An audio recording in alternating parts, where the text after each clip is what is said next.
What if the circulation in your legs is already starting to fail and you don't even realize it? Today I'm going to show you 5 simple checks you can do right at home to get a surprisingly accurate sense of how good the blood flow to your legs really is. You won't need any equipment, and some of these tests take less than 30 seconds. These checks can help you spot the warning signs of peripheral artery disease, or PAD, a condition where the arteries narrow and reduce blood supply to the legs. Left untreated, it can lead to chronic pain, wounds that refuse to heal, and in severe cases, even limb loss.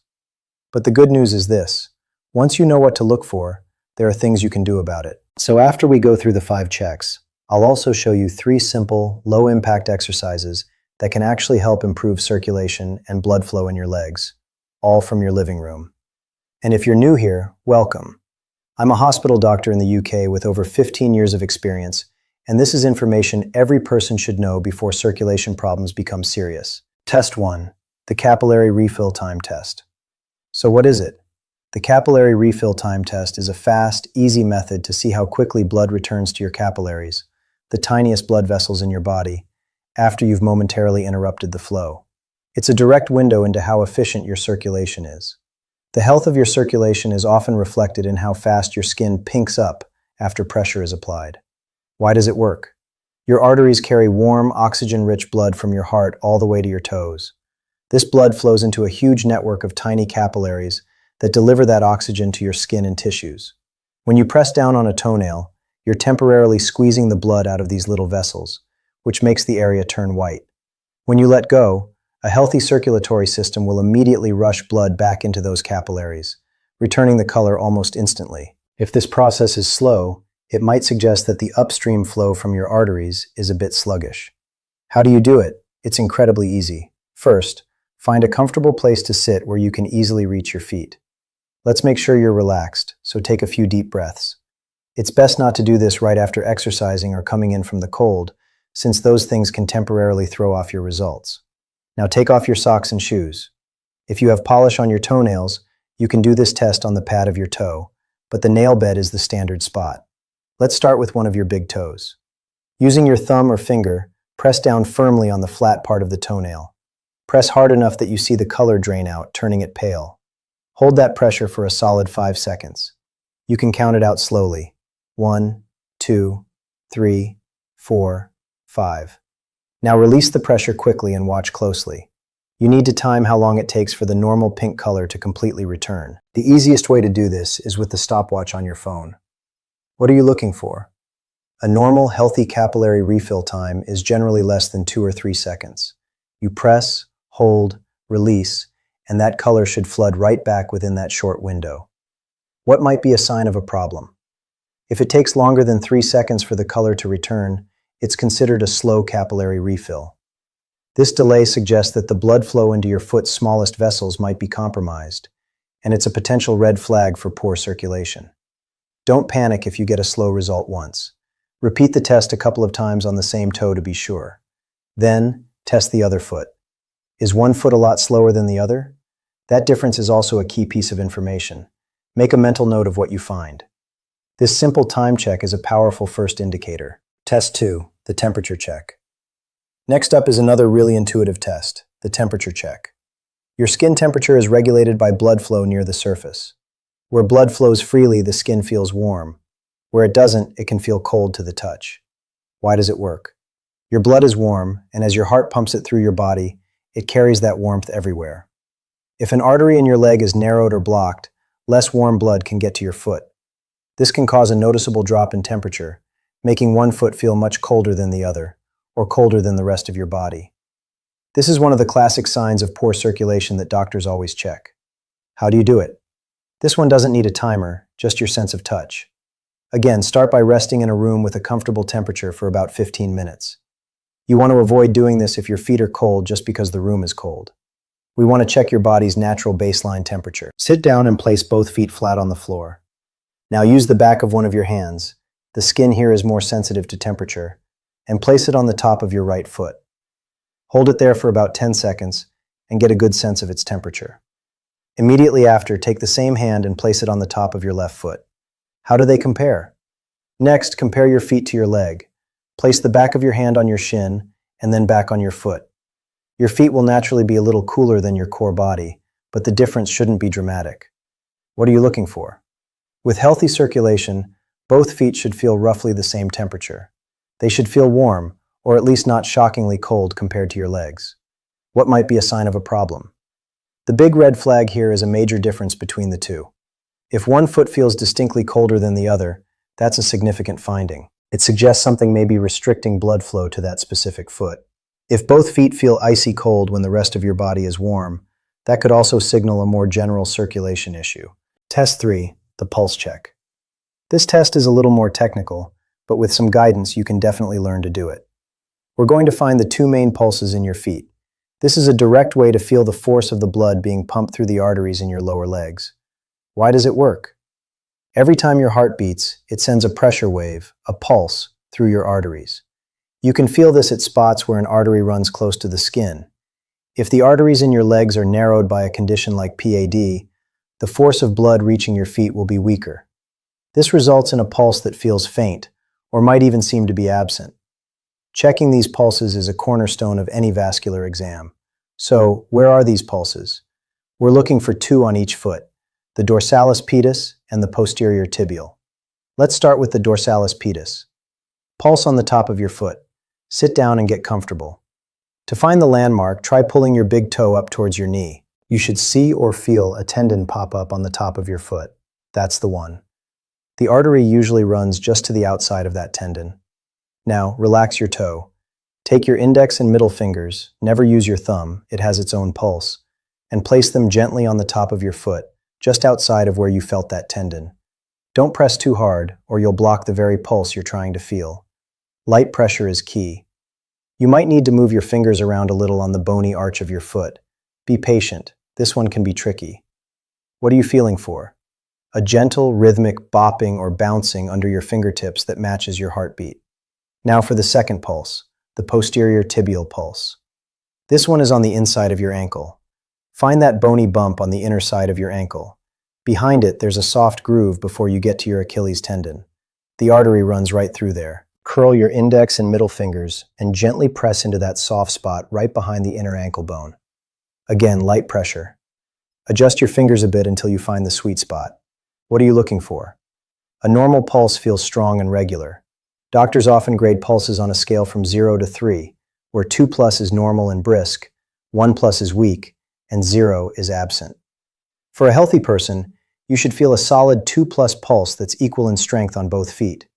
What might be a sign of a problem? A weak 1+, or absent 0, pulse can be a strong indicator of peripheral artery disease. If you can easily feel the pulse in one foot but it feels much weaker in the other, that difference is a major clue. Now, a very important disclaimer. In a small percentage of healthy people, studies suggest anywhere from 2% to over 10%, the dorsalis pedis pulse can be naturally absent or in an unusual spot, making it hard to find even with perfect circulation. That's why checking both pulses and on both feet is so important. If you can't find your pulses, don't assume the worst, but definitely make a note of it to get checked by a professional. Test 4, the skin color check. This one is all about careful observation. The color of your skin is a direct reflection of how much oxygenated blood it's receiving. Why does it work? Healthy, oxygen-rich blood gives skin a vibrant pink tone. When blood flow is poor, the tissues don't get enough oxygen, which can cause the skin to look pale, pallor, or even bluish, cyanosis, especially in the toes. Sometimes you might see a blotchy or reddish-purple look. Other long-term signs of reduced blood supply include shiny skin or hair loss on the legs. How do you do it? All you need is good lighting in your eyes. Sit in a well-lit room and take a close look at your feet and lower legs. Observe the overall color on the tops, the soles, and your toes. What are you looking for? Healthy skin should have a consistent pinkish tone without a big color difference between your feet or between your feet and your shins. What might be a sign of a problem? Here are a few key things to watch for. Pallor. Does one or both feet look unusually pale or white? Cyanosis. Is there a bluish or purplish tint, especially in the toenails or at the tips of your toes? This points to a lack of oxygen in the blood. Dependent rubor. Does a foot turn an unusual deep red color when it's hanging down? This is a sign of severe circulation issues where the blood vessels overdilate. Blotchiness. A mottled, patchy look can also suggest irregular blood flow. Pay close attention to any changes in color with activity or position. This actually sets us up perfectly for our final and most comprehensive home check. Test 5. The Leg Elevation Test, Buerger's Test. This final test is a simplified version of what doctors call the Buerger's Test, and it combines several of our observations, like skin color and blood flow, into one powerful assessment. It's designed to see how your circulation responds to gravity. Why does it work? This test has two parts. First, you elevate your legs. In a healthy person, the heart has no trouble pumping blood uphill to keep the feet pink. But if there's a blockage, the pressure might not be strong enough to fight gravity, causing the blood to drain and the foot to turn pale. In the second part, you hang your legs down. Gravity now helps blood flow back in. In a healthy leg, the color returns almost instantly. But with poor circulation, this return is slow. Even more, the tissues that were starved of oxygen might overcompensate, causing the foot to turn a dark, dusky red or purple. This dramatic color change is a classic sign of severe arterial disease. How do you perform this test? You'll need a place to lie down, like a bed or the floor, and something to prop your legs up. Phase 1. Elevation. Lie flat on your back. Lift both legs up to about a 45-degree angle. You can rest them against a wall to hold them there comfortably for 1 to 2 minutes. While your legs are up, look closely at the color of the soles of your feet. Phase 2. Dependency. After a minute or two, quickly sit up and hang your legs over the side of the bed, letting them dangle. Now watch your feet again. You're looking for two things: how long it takes for the normal color to return and what color they turn. What are you looking for? Normal response. During elevation, your feet should stay a healthy pink. When you hang them down, the normal color should return within a few seconds and stay that way. What might be a sign of a problem? Abnormal response. Positive Buerger's test. In the elevation phase, if one or both feet become very pale or chalky white, this is a sign of poor arterial supply. In the dependency phase, watch the clock. If it takes more than 15 to 20 seconds for color to start returning, or up to a minute or two for full color, that's a strong positive sign. Even more significant is if the foot, instead of just turning pink, becomes a deep purplish red. This is that dependent rubor we mentioned, and it's a hallmark of significant peripheral artery disease. By doing these 5 checks, you've gathered a lot of information. Remember what you saw: a slow capillary refill, one cold foot, a weak pulse, a foot that turned white when lifted and deep red when lowered. These are the clues we're looking for. Now that we've learned how to check for issues, let's talk about what you can do to help improve your leg circulation. Exercise is one of the most powerful tools you have.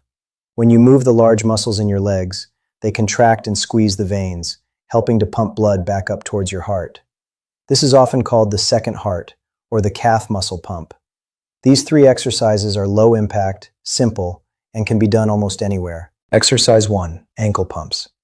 This is the most fundamental circulation exercise, and it's great because you can do it while sitting at a desk, watching TV, or lying in bed. Why does it work? Ankle pumps directly activate your calf muscles. Every time you point and flex your foot, your calf muscles squeeze the deep veins in your lower leg, pushing blood upwards against gravity. This improves venous return and stops blood from pooling in your feet. Think of it as manually pumping blood out of your lower legs. How do you do it? You can do this sitting or lying down. If you're sitting, sit up straight with your feet flat on the floor. If lying down, have your legs out straight. Focusing on one foot at a time, slowly point your toes away from your body as far as you can, like you're pressing a gas pedal. Hold for a count of 3. You should feel a gentle squeeze in your calf. Next, slowly pull your toes up toward your shin as far as you can. You'll feel a stretch in your calf. Hold for a count of 3. That's 1 rep. How many should you do? Aim for 10 to 20 reps for each foot.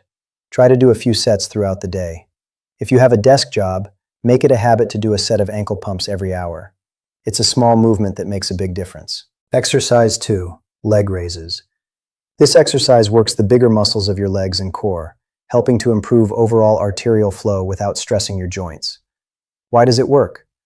By slowly lifting your leg, you're engaging your quadriceps, hamstrings, and hip flexors. This work increases the demand for oxygenated blood, encouraging stronger blood flow into the leg.